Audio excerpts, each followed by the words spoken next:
unable to heal because it was infected with what survivors believed were lies. The police, the press, the politicians, and even the judiciary come under scrutiny.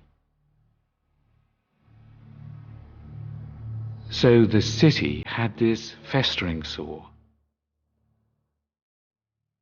There are 10 commandments. Most people still know 1 or 2. Thou shalt not kill. Thou shalt not commit adultery.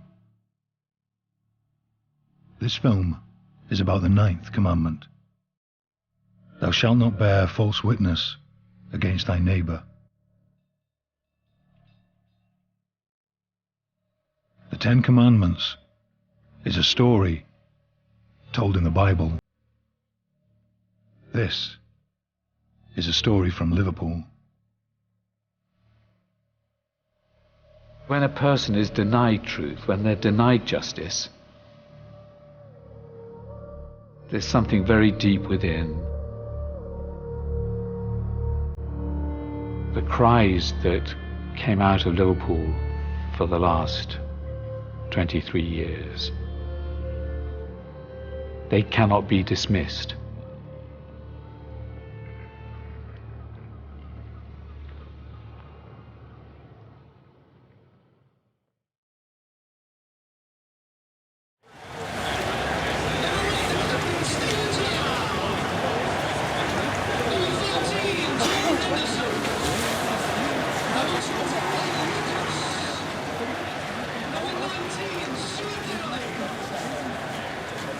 "23 years.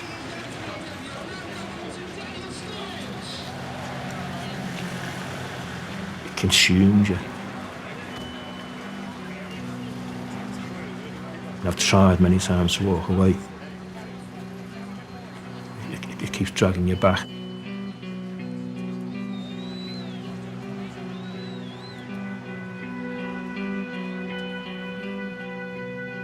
Michael was my brother.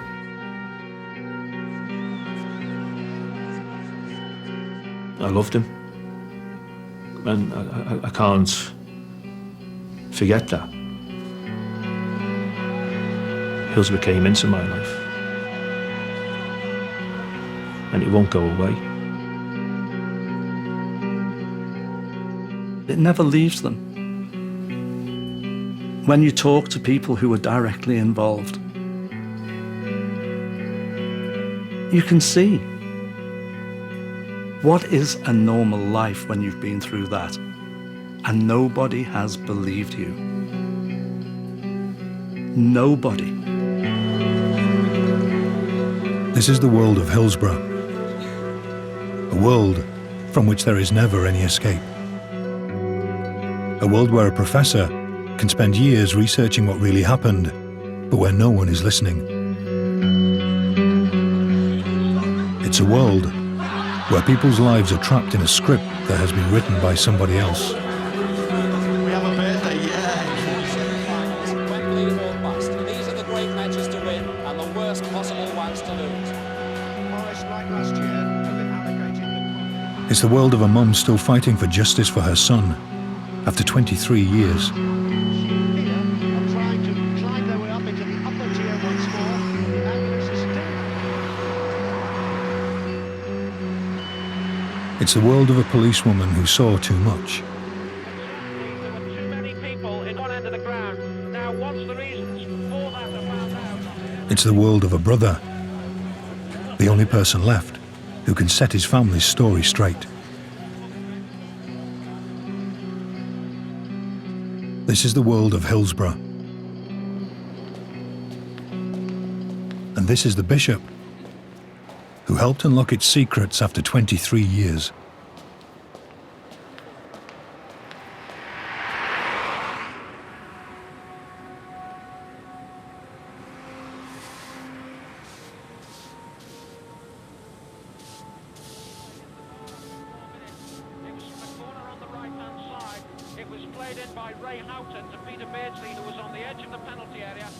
And we just missed the kickoff. We were walking down the tunnel singing a Liverpool song. halfway down a tunnel, something hit me. This wave of force hit us all and sent us careering forward faster than you could run. It was, and that was a huge swell of people behind pushing to try and get into the ground. It was starting to get really uncomfortable, starting to get really, really constricted. And I said, I can't stand here for 90 minutes. Let's just turn around and go back. And at that moment, I tried to turn around and realised that I wasn't going anywhere.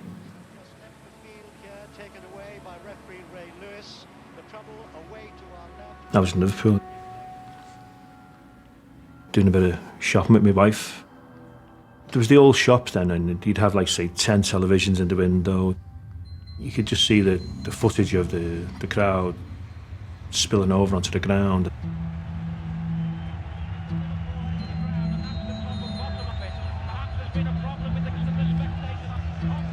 So I went home to just see what was going on.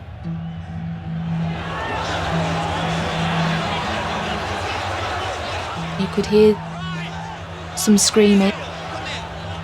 It wasn't a right sound. It wasn't a chanting sound. It was totally different. You can't in a million years imagine the sound that was going at that point. I mean, not just screaming, just, you know, crazy things being said. And there were people who couldn't breathe. There were people who you could see the ribs had literally erupted through the chest, kneecaps gone, being crushed. My mum was out of her mind. I was confident that Mike was safe at Hillsborough. He was a big guy, you know what I mean, and he was a very experienced football fan. He'd been going to football matches all his life. I said, Mum, you know what he's like. Don't be worrying about it. Stop moaning. You know, because she was getting on me back all the time. And then I just give in the end and drove to Sheffield to look for them.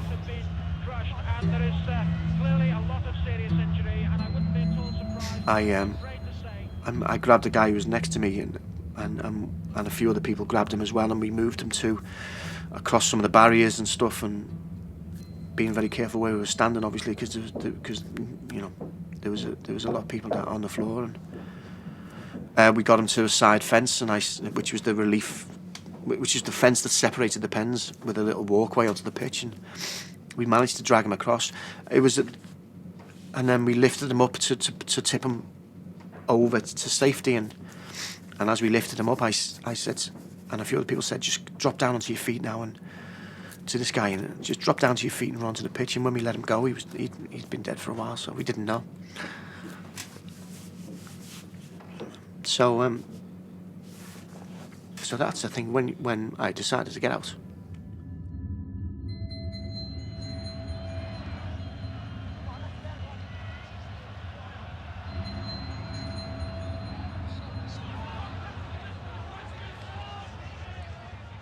They were using the gym as a main base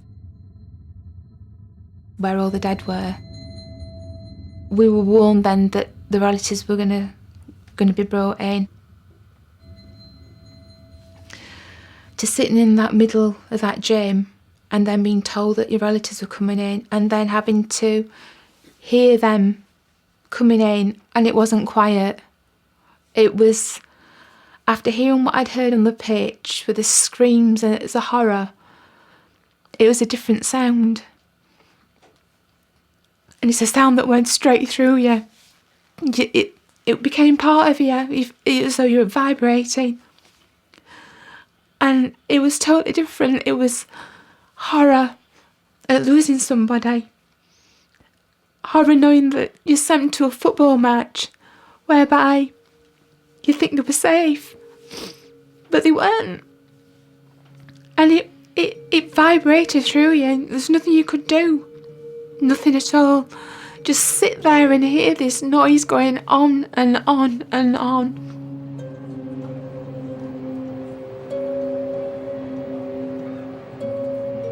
When I drove to Sheffield, I found him dead, and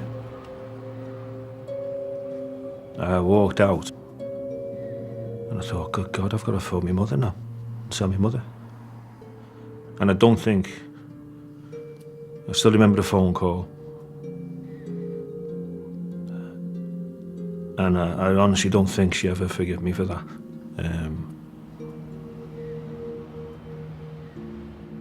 I'd sort of given her the ultimate false hope and, you know, let her down. I think I always felt as though I'd let her down, and still do. And I don't think we ever really got over it.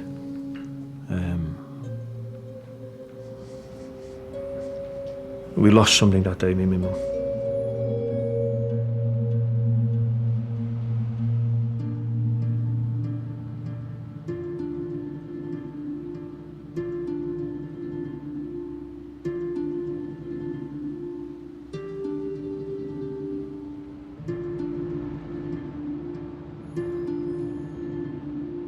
Early evening on Saturday, Liverpool is already mourning the dead.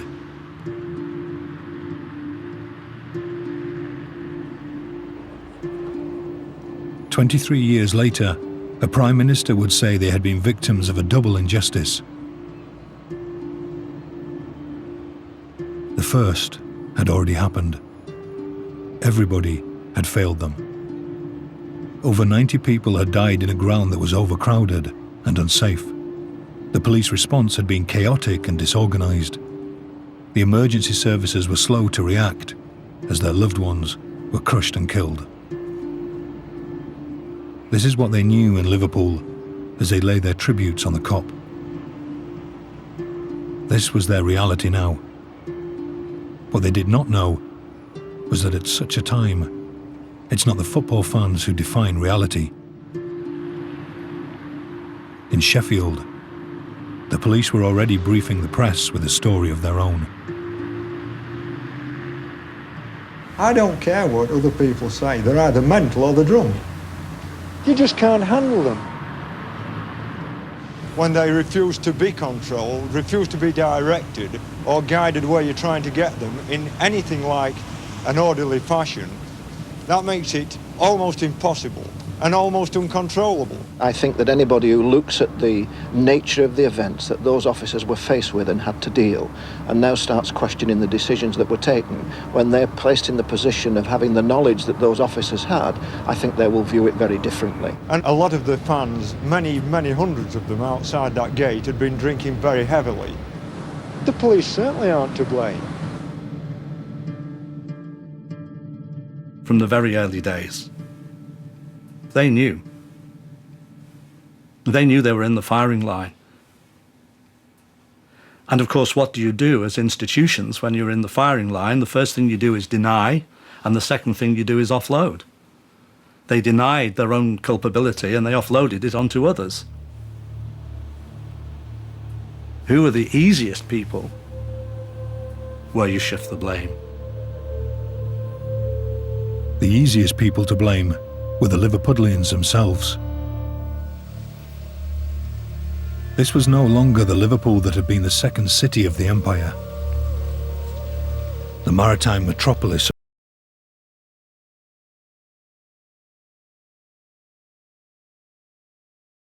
boasted, "God himself has given us these tranquil times." But by the 1980s, God had taken his tranquility back. The city was in free fall. In 30 years, the population had fallen by over a third. In Margaret Thatcher's Britain, Liverpool had become Shock City, the Bermuda Triangle of British capitalism. And then came the riots. The rioters rained a constant barrage of stones, bottles and petrol bombs at the police, whose casualties mounted every time they charged. For the first time in mainland Britain, CS gas was fired at the rioters. And after the riots, there were the hooligans. Britain hung its head in shame after the night of violence and death in Brussels. 38 people were killed and 250 injured. And then there were the strikes and the militant tendency. Of a Labour council hiring taxis to scuttle around the city, handing out redundancy notices to its own workers. Liverpool's deputy leader, Derek Hatton, was incensed. Liverpool was no longer the city of the cheerful Scouser. Mrs. Thatcher was advised to abandon the city to a managed decline. Liverpool had a reputation. Liverpool had form.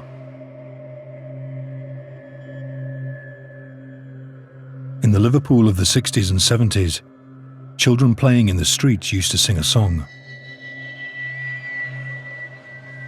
Sticks and stones can break my bones, but names can never hurt me. They were wrong.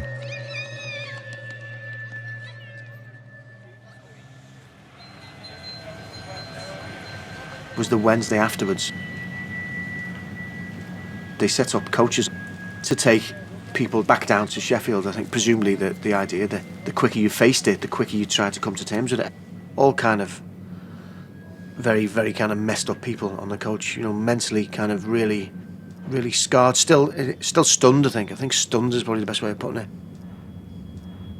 It was during the course of the trip back down that newspaper was passed around the coach. The famous headline was The Truth. And then it was just accounts of how basically the police had been stopped from trying to save people, had been stopped from trying to resuscitate people, had been urinated on, had been attacked. The dead bodies had been pickpocketed. Utter nonsense.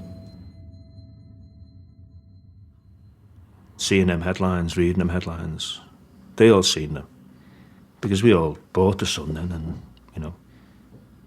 I can remember them being in the house, ourselves. He wasn't some thug. He wasn't an animal. He wasn't what the press at that time portrayed him to be. He was an okay lad. Nothing more, nothing less. And he deserved, like any of us do, he deserved respect. It was a betrayal that I couldn't cope with. I couldn't handle. I couldn't understand. Because also as well, what it offered me the opportunity to doubt the people that I had huge faith in. You do start doubting. You start thinking, did that happen? And did I not see that? Did I just not see it? Because it was chaos. And that for me was a huge, a hugely destructive tool to come out and to use the media like that. My mum hadn't been well prior to Hillsborough, and she died shortly afterwards. One of the last conversations I had with my mum, she asked me, was he a hooligan? Is that what caused this? My mum used to call it Hillsborough for some reason. And she said, when he was at Hillsborough, was it? I said, no, Mum. He wasn't. I said, don't believe these police. I said, we all know where it happened, or whose fault it was. And that was very, very sadly, possibly one of my mum's last thoughts, and that's obscene to think that people have allowed that to occur. And I'd like people in authority to think of that. And how would they like that to have been their mother's last thoughts?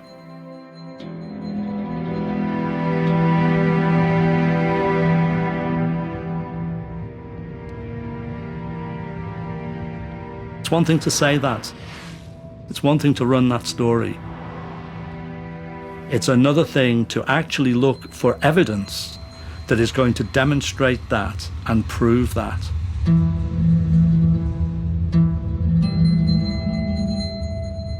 The police lost no time in gathering evidence. They sent a video car over the Snake Pass looking for beer bottles that had been left behind by Liverpool supporters.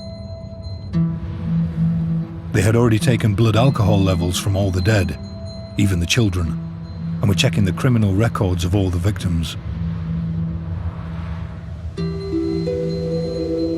At 10 o'clock in the morning, 4 days after the disaster, the Chief Constable of South Yorkshire Police met members of the Police Federation at the Pickwick restaurant in High Green near Sheffield.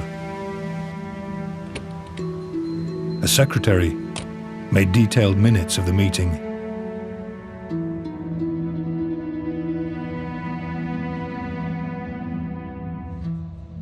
The Chief Constable praises his men for their conduct at Hillsborough, but he tells them that there's going to be an inquiry and they must have a rock-solid story. For many years, there has been a high level of trust in our police. What they say counts. At the Pickwick restaurant, the police were not leaving their stories to chance. "We can't sit back and let the inquiry team collect the evidence," the Chief Constable said, "or we'll lose it. We have to do it ourselves." What we see occurring in the aftermath of Hillsborough is the launch of the folk devil. The folk devil is the Liverpudlian. The folk devil is the Scouser. The Chief Constable told his men that they would be exonerated, that they would win this. If anyone is going to take the blame, it should be the drunken, ticketless individuals. What we then see emerge is a complete new narrative, and it's a narrative that victim blames. The victims become the cause.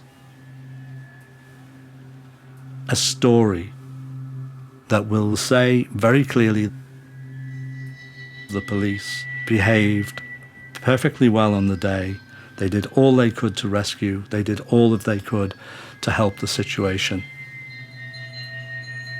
And those officers who made a criticism of their senior officers on the day or of the policy had their statements reviewed and altered. The job of my dreams. The police become your family. I want to become an inspector.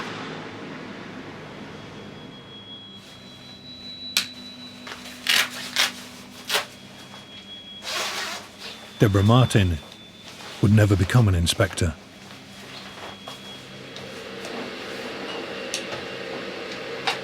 On her first statement to the police, there was a written suggestion that she should get a commendation. But then they came back for another statement. There was a knock on the door. They were from West Midlands. The male officer with this female officer. And as soon as I saw her, I knew something was wrong. And she came in, she got a briefcase with her, and I was sat exactly where you are now. And she sat on the settee, and she looked at me and she said, "You are Deborah Martin, aren't you? You're Special 221. I went, "Yes." And then, before I knew it, I was called a liar. I was called a fantasist. I'd never been at Hillsborough that day. And I said, "I'm sorry, I don't understand." There's film footage that proves that I was in that gymnasium with the dead, the dying and the injured. And then, so carelessly, turned around and looked me straight in the face and she said, "Well, we don't believe you." And I went, "I'm sorry, we don't believe you. In fact, we don't believe you that much that we want another statement." And I looked straight at her and I went, "I am not doing another statement. I'll stand by my original." "Who are you?" That's exactly what she said to me. After all, I was only a special constable. What's a special constable? She's not a regular. There's other people like you. There's you and a few others who would like to sweep under the carpet or the last threads to be swept under the carpet. That's what she said to me. And I just looked and I said, what do you mean by the last threads to be swept under the carpet? Because you and a few others don't come into the whole story. The whole story's there, bar you few. And systematically over about three weeks or so, she'd broken me down and broken me down and broken me down. I couldn't take it anymore. I actually thought I was losing the plot. In her new statement, Deborah depicted herself as someone who was in a state of shock. Her memory was described as being confused and distorted. By this time, her head was gone. She wanted to erase the incident from her memory. I just remember looking at her and I said, you've got what you wanted. And I ran out of here, living room, and ran into the kitchen to my parents, and my mum just saw my face and she went, oh, Deborah, what have you done? And I went, and I were in tears. I went, I've signed another statement. I've signed it. You should never have done it, Debs. And after that, I never saw him again.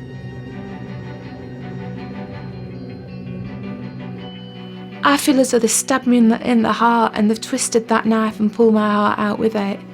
The trust I put into the police force.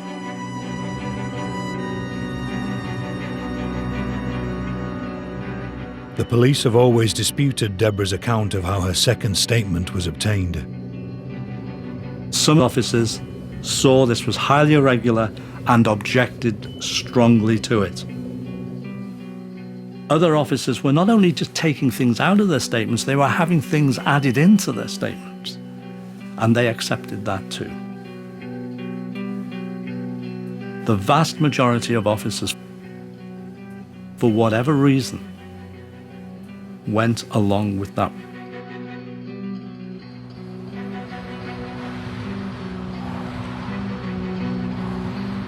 Hillsborough became a scene of crime.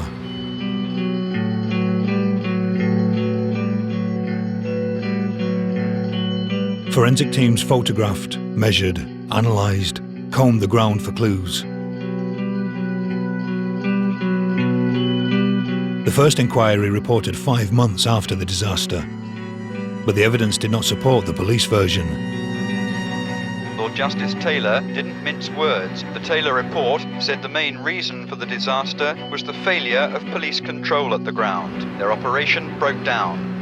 In the light of Lord Justice Taylor's findings, I have written to my chairman and offered my resignation to the police authority. But the 15 members of the South Yorkshire Police Authority took just 45 minutes to decide unanimously not to accept Mr. Wright's resignation. He must rank as one of the very finest chief constables that anybody's known. I think I would like to certainly see this problem through to the end. I think there is a job to be done. The chief constable kept his job and stuck to his position. His officers were not to blame. It was a machine. You're fighting against a machine, and they've got every tool in the trade.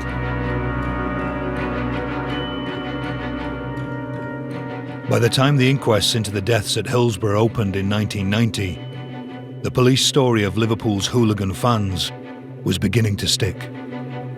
Coroner, Dr. Stephen Popper, opened the inquest. When they had the mini-inquest, every single day, on those days, 6, 7, 8 inquests a day, the newspapers published the blood alcohol levels of those who died on that day. As the inquests continued in Sheffield Town Hall, the coroner decided which witnesses were to be called, and the police story went largely unchallenged. It was knocking you down all the time. We're not trained for that. And it takes an awful lot of strength and effort to get through that. When the verdict came, it was a devastating blow to the families of the victims. The verdicts of accidental death mean that no individuals were to blame for the tragedy, and no individuals involved in the policing or management of the crowd were reckless. We're just broken. We just don't know what to do anymore. It was no accident what happened that day. It was a crime. But the result affords some relief. to South Yorkshire Police. But for Liverpool, it simply meant that the police had got away with it. Later investigations and inquiries all reached the same verdict. One by one, all the doors were closed. Let's look at the equation. We have the Police Federation, we have senior officers, we have evidence that was to some extent fabricated. We have the press secretary for the Prime Minister, tabloid newspaper, support from other newspapers. It was not a difficult thing to achieve for an authority that actually has high level of credibility. The label was now automatic. The myth becomes embodied and institutionalized. Once that's there, it is really difficult to shift. I thought it was all over. I did think, we're not going to get anywhere. The government and the police forces seem to have it all tied up. And I, quite ashamedly for myself now, walked away. I personally couldn't do it anymore. But my sister never gave up. She was an ardent campaigner. God bless her, she was good and strong enough to carry it on. And it became all of her life, really. She never stopped until the day she died. I let her down as well.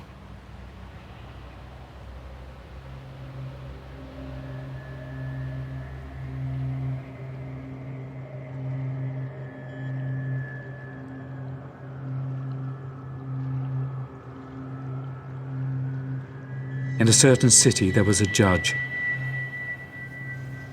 who neither feared God nor had respect for people. In that city there was a widow who kept coming to him and saying, "Grant me justice against my opponent." He refused, but later he said to himself, "Though I have no fear of God and no respect for anyone, because this widow keeps bothering me, I will grant her justice." There is something deeply ingrained in human beings to search for the truth and to search for justice. And will not God grant justice to his chosen ones who cry out to him day and night? Will he delay long in helping them?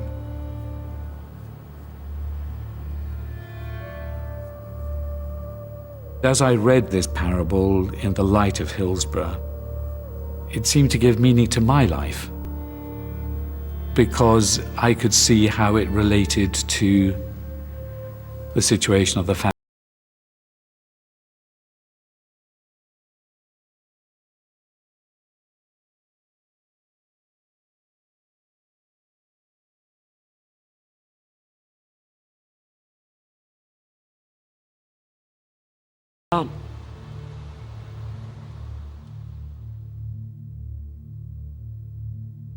I couldn't stop him from going to that game. That was his first away game, because he was just 18.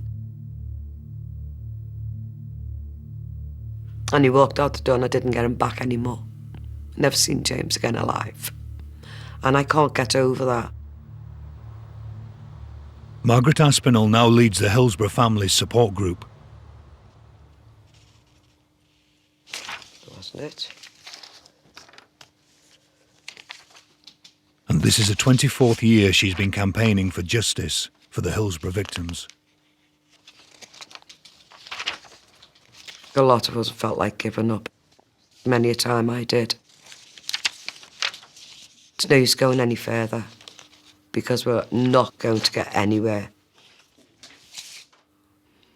But when you lose somebody, no matter who it is, son, daughter, brother, sister, somebody who you love so much, and yet they were getting called for everything. You'd do anything. You go to the ends of the earth to clear the name. When he most needed me, I wasn't there for him. When he took his last breath and left this earth, his mum wasn't with him. The only thing I can do for James is fight for the truth.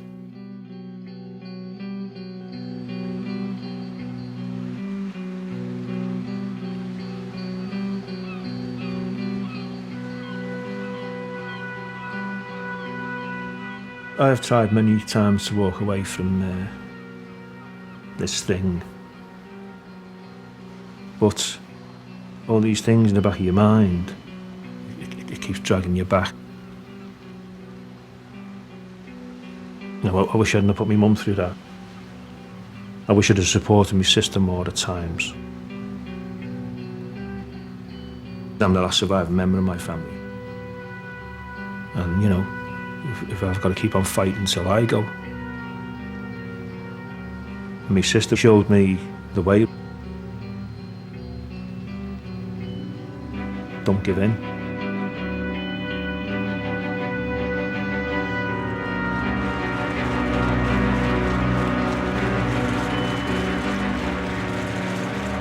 People in this city would not give up, would not stop fighting.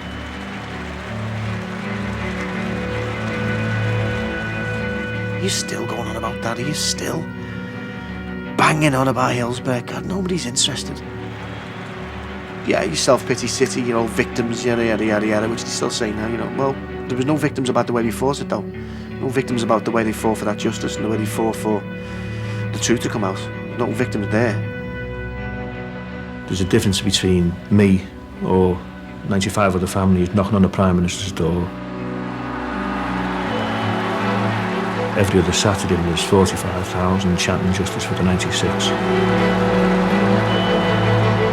But at no stage did any of those people involved in that, and anyone in the city, ever say, oh, let's give it 5 minutes and then pack it in. No, you know, they stood and they said, nope, we are not going to be beaten by this.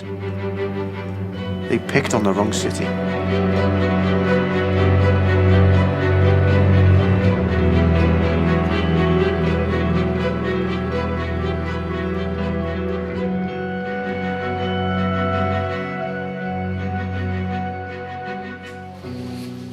It is 2009. At the 20th anniversary of the Hillsborough disaster, a new player steps onto the field.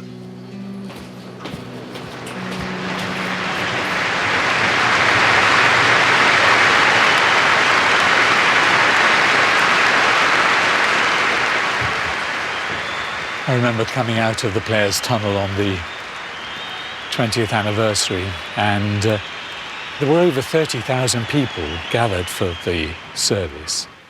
The Lord bless you and keep you. And the blessing of God Almighty, the Father, the Son, and the Holy Spirit be upon you and remain with you always. Amen.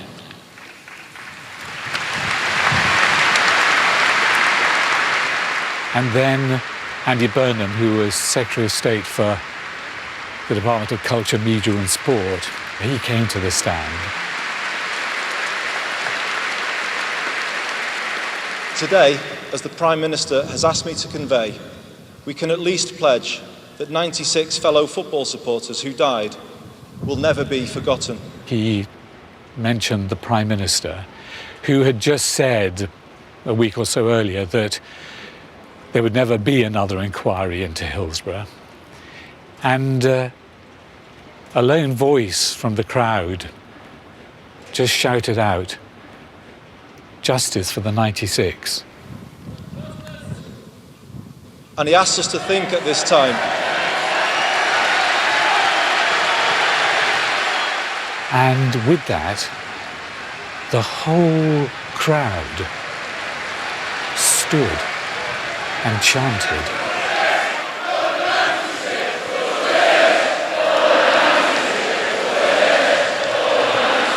It was the most extraordinary sound.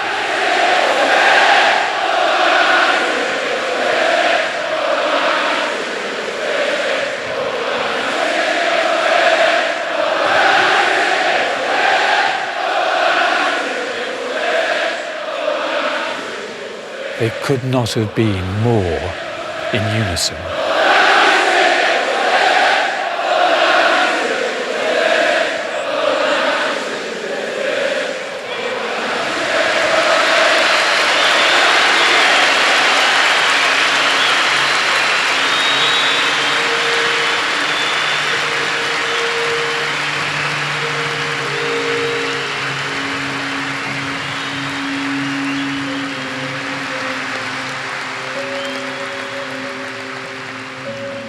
The minister was shaken. He was a politician, but he was also a local boy. And that night it was the local boy who returned to London, determined to make one last attempt to discover the real truth about Hillsborough. There would be one more inquiry, and somewhere, in a paper trail nearly 500,000 documents long, they hoped to discover what really happened. For 2 years, the 9 members of the Hillsborough Independent Panel met here to pull together the threads of the story. This time, there would be no hiding behind closed doors. It would be independent of the police and the judicial system. And this time, all the documents would be made public, so everyone could see. Bill Kirkup was the medical expert on the panel. The documentary evidence is there. There were certainly elements of a systematic attempt to withhold the truth. What we're actually talking about is that people lied. Oh yes, undoubtedly.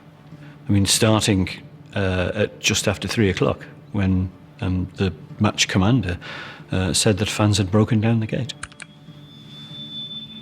And that everything that happened after that, in a sense, flowed from that initial lie. Once you've lied, then, in a sense, it becomes a little easier to do it the next time, and so the pattern built up until it was a gigantic tissue of falsehoods. There was a surprise choice as leader of the panel. James Jones, the Bishop of Liverpool. It would suggest to the families that this time there would be fair play. Phil Scraton's inclusion came as the climax of 20 years' research on Hillsborough.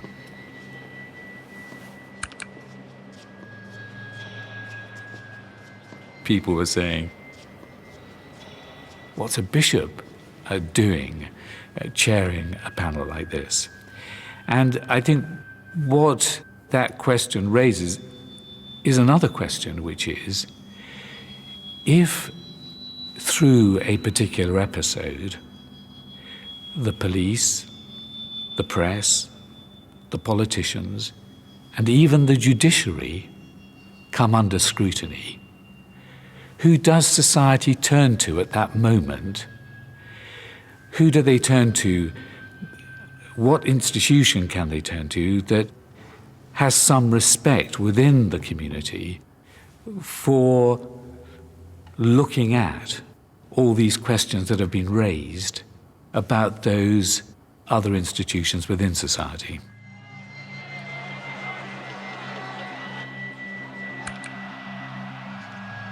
Some people told me it was a poison chalice. I suppose because there was a fear that by setting up the panel you would raise the expectations of the families, and then if those expectations weren't satisfied, that people might then turn on the panel. When Bill Kirkup re-examined the evidence of alcohol consumption, he concluded that the picture given at the inquest did not stand up to statistical analysis. alcohol had played no part in the disaster. The coroner at the inquest had decided, on advice from pathologists, that by 3:15, all the victims were already dead or irreversibly injured. For this reason, the response of the emergency services had never been investigated. Bill Kirkup decided to take another look at the evidence. It showed that a significant number of them had not perished in the way that had been presented to the inquests.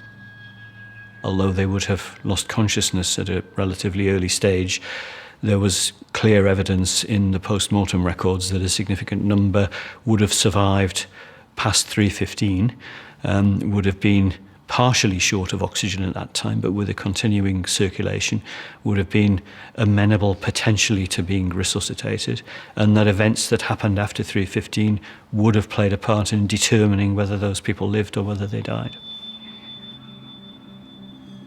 So how many people are we talking about here?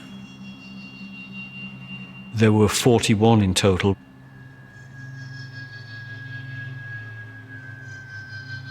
There is always meaning behind the lie. You have to look for why it was told. It's institutions, powerful institutions, where the future of that institution coming out unscathed is more significant than the truth, that it puts itself above the truth. That is when we're in real difficulty. And that's when it's most difficult for just ordinary everyday people to fight. There must be a measure of truth and justice in order for people to live and be at peace with themselves. And when truth and justice are denied, I think that does undermine that security, that sense of wholeness.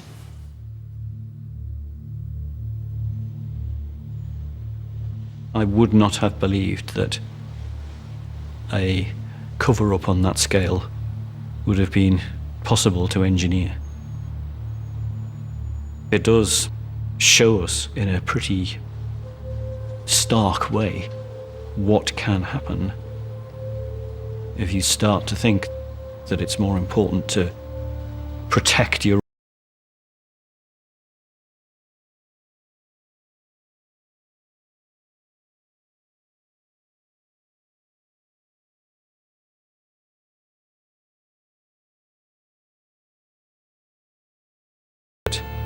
it survived for 23 years is utterly shocking.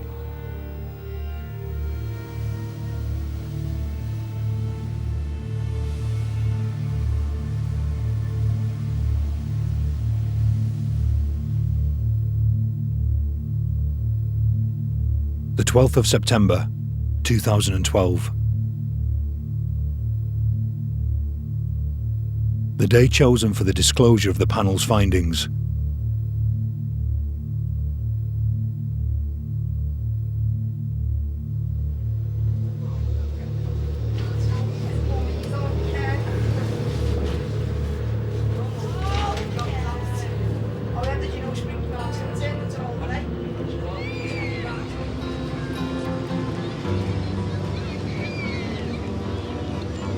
Mike was a Liverpoolian. I was an Evertonian. We were chalk and cheese.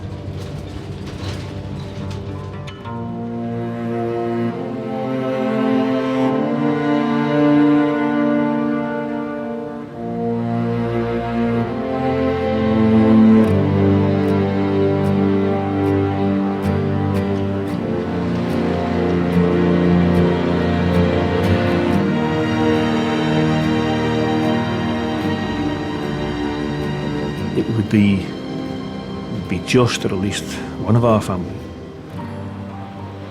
seen the truth come out. My fear was expectation. After 23 years, the families didn't really know that they could trust anybody because they'd been rebuffed the whole time. We come to the cathedral, and in this place, we expect now to hear the truth.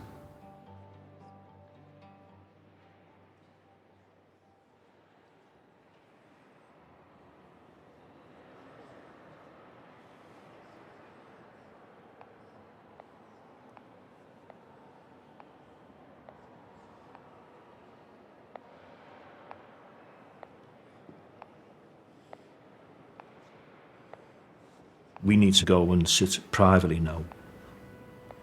Because we've shown our souls. We've cried publicly. We've given so much that you shouldn't give.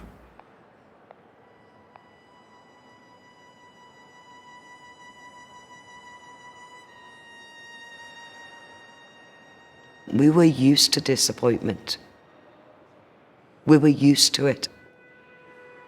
But what we always remembered, we've done our best. There's no more we could give. I wanted to stop. I want to be happy again.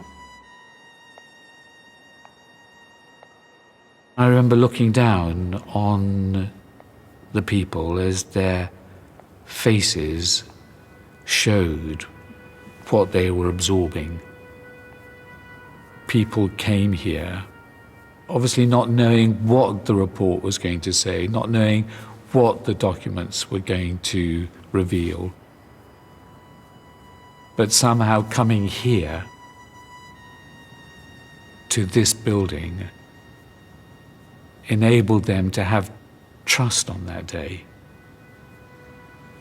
It felt to me that here in the house of God, truth was calling out to justice. And then at the end, two people came up from out of the family group to the microphone, and that was a tense moment because none of us knew what it was that they would say. But I gave them the podium and they spoke, and basically what these two men said was that they hadn't really trusted that the panel would be able to do anything. And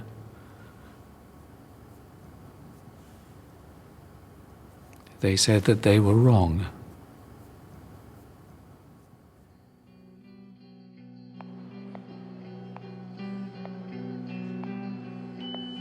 We were each given a copy of the report. I just kept clutching it, thinking, this is the truth. This is the real truth. And I actually started smiling then, because I knew I had some good news to give. And I knew I had in my possession the truth.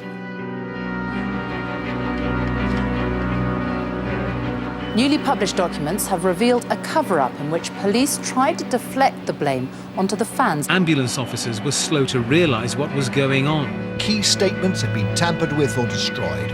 I would never thought I would live in my lifetime to see that much power being ripped apart. And the then Chief Constable Peter Wright encouraged the story about drunken fans being to blame. The 116 witness statements were amended. This government did this. This judicial system did this. The health service at the time, the ambulance service did this. They were negligent. They were negligent. I honestly never thought I'd see it. The safety of the crowd was compromised at every level. The shocking betrayal of the victims of Hillsborough is revealed. The ivory towers that they stood in for 23 years have been smashed. I remember I raised my head up and just saying thank you. Statement, the Prime Minister. Thank you, Mr. Speaker. Mr. Speaker, with the weight of the new evidence in this report, it is right for me today, as Prime Minister, to make a proper apology to the families of the 96 for all they have suffered over the past 23 years. So on behalf of the government and indeed our country, I am profoundly sorry that this double injustice has been left uncorrected for so long. Mr. Speaker, because of what I've described as the second injustice. Just look.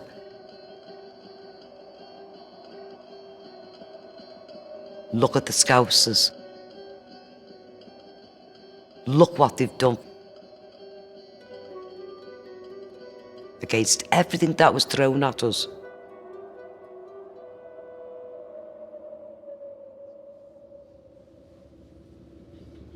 And look what we've achieved.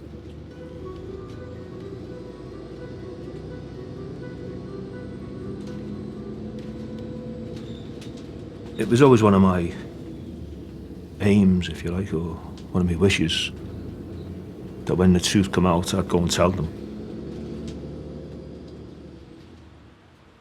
Michael, my mum, my dad, and my sister, because they're all basically together. And I promised myself and I promised them. And I did. I just took the panel report along with me and had my usual chat. But said I've got a surprise. There it is. Held it to the sky.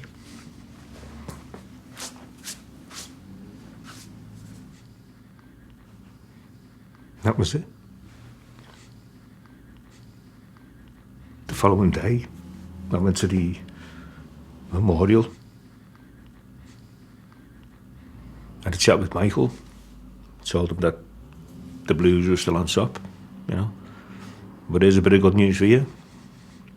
I showed it to him at the memorial. And again, felt proud.